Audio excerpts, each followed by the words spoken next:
ప్రతి ఒక్కరూ కూడా ఆత్మదర్శనం చేసుకోవాలని కోరుకుంటారు. ఈ కోరిక ఉండవలసినదే.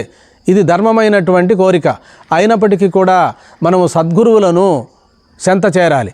వారి ద్వారా శ్రవణ మనన నిధిధ్యాసనల ద్వారా శ్రవణ మాత్రేనా జ్ఞానమని తెలుసుకొని జన్మను తరింపజేసుకోవాలి.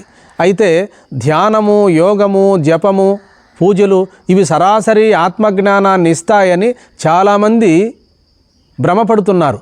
అయితే ఇవి కేవలము మనోపరిపక్వతనే ఇవ్వగలవు. మనం అమెరికా వెళ్ళాలనుకున్నప్పుడు ఎయిర్పోర్ట్ వరకు మన కారు వెళ్ళగలదు. అక్కడి నుండి ఫ్లైట్లో వెళ్ళాలి. ఇది అందరికీ అనుభవంలో ఉన్న విషయమే. అవాన్మానసగోచరమైన అక్షర పరబ్రహ్మతత్వాన్ని, స్వరూప జ్ఞానాన్ని పొందాలంటే వాక్య ప్రమాణము చేతనే ఆత్మానుభవం కలుగుతుందని తత్వవేత్తలు, మహనీయులు, సద్గురువులు ప్రబోధిస్తున్నారు. ఆ అంశాలను మనం వదిలిపెట్టి గంటల గంటలు ధ్యానం చేస్తున్నాము. చేయడం తప్పేం లేదు, కానీ మనోపరిపక్వత కలుగుతుంది, అంతఃకరణ శుద్ధం కలుగుతుంది.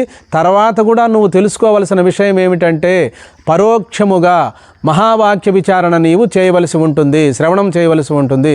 తర్వాత నీకు దృఢ అపరోక్షానుభూతి కలిగినప్పుడే జన్మరాహిత్యం కలుగుతుంది.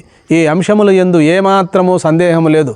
మీరు తప్పు పట్టరనే నేను మనవి చేసుకుంటున్నాను. హరి ఓం.